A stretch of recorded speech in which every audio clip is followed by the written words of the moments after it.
देखिए, दशकों इस देश में और इस प्रदेश में कांग्रेस की सरकार रही। तब कांग्रेस ने महिलाओं के लिए या किसी भी वर्ग के लिए कोई कार्य नहीं किया।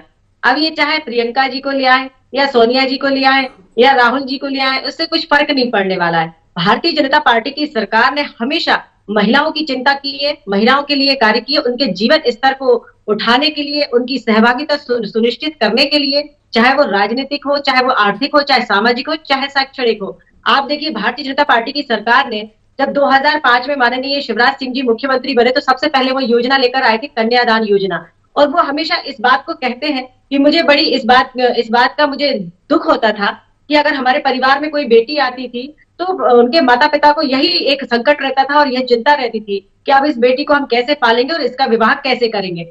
उस दर्द को समझ के सबसे पहले जो योजना आई वो आई कन्यादान योजना। फिर उसके बाद जो योजना आई लाडली लक्ष्मी योजना। आज लाडली लक्ष्मी योजना के तहत जो बच्चियां लखपति बनी और आज वो कॉलेज की एजुकेशन में आ गई हैं, और आप देखिए उनकी चाहे वो मेडिकल में जाए चाहे वो इंजीनियरिंग में जाए, उसका पूरा खर्च सरकार उठाती है।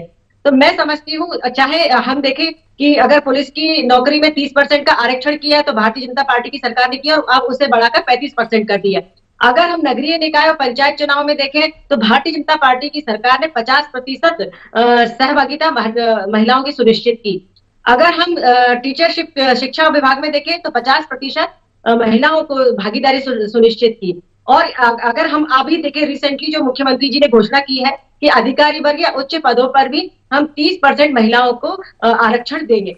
तो निश्चित तौर पर जो जैसी जितनी योजनाएं महिला सशक्तिकरण के लिए भारतीय जनता पार्टी की सरकार ने पिछले 18 वर्षों में चलाई, मैं समझती हूँ कि जब से देश आजाद हुआ सबसे ज्यादा कांग्रेस की सरकार रही। कब इन्होंने महिलाओं की चिंता की, कब महिलाओं के लिए ऐसी योजनाएं लेकर आए। आप चाहेंगे प्रियंका जी को बुला ले, प्रियंका जी को देखने भीड़ जरूर आ जाएगी क्योंकि जी। वो थोड़ी बहुत इंदिरा गांधी जी की तरह दिखती हैं। हम्म। तो वो देखने के लिए आ जाते हैं, पर उसका मतलब ये नहीं कि भीड़ जुट गई। और हम्म। भीड़ भी इतनी भीड़ नहीं थी जितना हम्म। ये शो कर रहे हैं। हम्म। यदि लोग उनको देखने आ भी जाते हैं तो हम्म। वोट जो होता है ना जनता का, किसी व्यक्ति का, वो अपनी आत्मा से देता है, और उसकी आत्मा से वोट निकालना इतना आसान नहीं चलिए। होता। तो जो सरकार ने जनता के लिए और गरीब कल्याण के लिए काम किया है, जी। वो वोट भारतीय जनता पार्टी के खाते में जाएगा, और निश्चित तौर पर 2023 में भारतीय जनता पार्टी की सरकार पूर्ण चलिए बहुमत के मंजरी साथ जी, आता हूं बनेगी। दोबारा आपके पास में।